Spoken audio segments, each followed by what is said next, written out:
Hello students, मैं आकाश भारद्वाज एक बार फिर से आपकी इलेक्ट्रीशियन थ्योरी की क्लास में आपका स्वागत करता हूं। आज हमारा जो टॉपिक है वो आर्मेचर रिएक्शन का है। Armature reaction very important topic है। रिवीजन चल रहा है, आप आर्मेचर रिएक्शन का फ़ायदा उठा सकते हैं। आर्मेचर कंडक्टर के द्वारा पैदा होने वाला चुंबकीय क्षेत्र का मान पोलों के द्वारा चुंबक फ्लक्स पर पड़ने वाले प्रभाव को आर्मेचर रिएक्शन कहते हैं। सिंपल भाषा में यहाँ पर इसमें दिया हुआ है। देखिए, आर्मेचर रिएक्शन के द्वारा आर्मेचर के जो कंडक्टर होते हैं उनके द्वारा जो पैदा हुआ चुंबकीय क्षेत्र है और जो पोलों के द्वारा चुंबकीय फ्लक्स पर प्रभाव डालता है वही आर्मेचर रिएक्शन कहलाता है। तो इसमें 3 डायग्राम्स के माध्यम से ये समझाया गया है।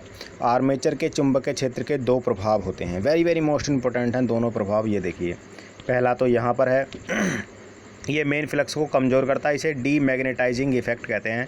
और दूसरा, यह मेन फ्लक्स को टेढ़ा करता है, इसे क्रॉस मैग्नेटाइजिंग इफ़ेक्ट कहते हैं। वेरी मोस्ट इम्पोर्टेंट दोनों इफ़ेक्ट हैं। हमने आपको जैसे कि बताया है कि आर्मेचर कंडक्टर के द्वारा पैदा होने वाला चुंबकीय क्षेत्र का मेन पोलों के द्वारा चुंबकीय फ्लक्स पर पड़ने वाला प्रभाव आर्मेचर रिएक्शन कहलाता है। और इसके जो प्रभाव हैं 2, वो यह मेन फ्लक्स को कमज़ोर कर देता है, मेन फ्लक्स को कमज़ोर करता है तो इसे डीमैग्नेटाइजिंग इफ़ेक्ट कहते हैं, और मेन फ्लक्स को टेढ़ा कर देता है, इसे क्रॉस मैग्नेटाइजिंग इफ़ेक्ट कहते हैं।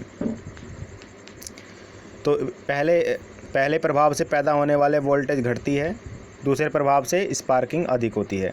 तो इसमें बताया गया है कि जो इफ़ेक्ट पहला है यानी डीमैग्नेटाइजिंग इफ़ेक्ट है, उससे वोल्टेज घटती है इस वाले से, और जो दूसरा प्रभाव है उससे बुरशों पर स्पार्किंग ज़्यादा होती है।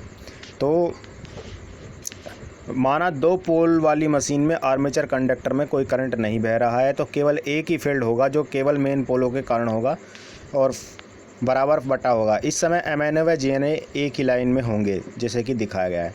जो MNA का यहाँ जिक्र किया गया है मैग्नेटिक न्यूट्रल एक्सिस और GNA जियोमेट्रिकल न्यूट्रल एक्सिस, ये दोनों इनकी फुल फॉर्म होती है।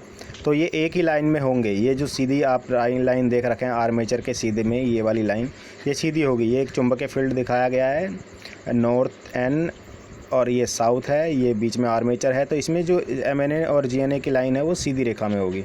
अब नेक्स्ट चित्र में हम देख लेते हैं। इसमें यदि मेन फील्ड में कोई फ्लक्स नहीं बह रहा, फ्लक्स केवल आर्मेचर चालकों में बह रहा है, तब ठीक उसी दिशा में बहती है। तो यहाँ पर ये फ्लक्स देखिए दिखाया गया है, यहाँ पर ये दिखाया गया है। तो जनरेटर के लोडिंग के समय जब मशीन को चलाया जाता है तब लोड डाला जाता है, दोनों फ्लक्स एक दूसरे को क्रॉस करते हैं, जिससे फ्लक्स के दब जाता है, दूसरी तरफ वाली पोल खाली रह जाती है, जिन्हें TPT तथा LPT कहते हैं। तो इस प्रकार इसमें भी डायरेक्शन यहाँ देखिए ये बनी है, ये GNA की तरफ बनी है। तो ये जो फ्लक्स है ये यहाँ पे घूमेगा, यहाँ घूमेगा, इस आर्मेचर के अंडर में और इसमें। तो अब यहाँ पर जो मेन फ्लक्स के बदलाव होंगे MNA बदल जाता है, क्योंकि अब मेन फ्लक्स से 90 डिग्री पर नहीं रहता और वो यहाँ से थोड़ा सा तिरछा हो जाएगा। ये देखिए GNA से। अब इस पे 90 डिग्री लगाने के लिए कार्बन बुश की जगह बदलनी पड़ती है, जिसके लिए कार्बन बुश को थीटा डिग्री पर, ये जो कार्बन बुश हैं हमारे, इनको थीटा डिग्री यानी कुछ कोण सेट करते हैं। यदि जगह नहीं बदलते तो आर्मेचर रिएक्शन बढ़ जाएगा और बुश हैवी स्पार्किंग मिलेगी और टर्मिनल वोल्टेज भी कम मिलेगी। तो ये करना बहुत ज़रूरी है। अगर हम इसकी सेटिंग को, कार्बन बुश की सेटिंग को सही प्रकार कर पाते हैं तो ये आर्मेचर रिएक्शन थोड़ा हम कम कर सकते हैं।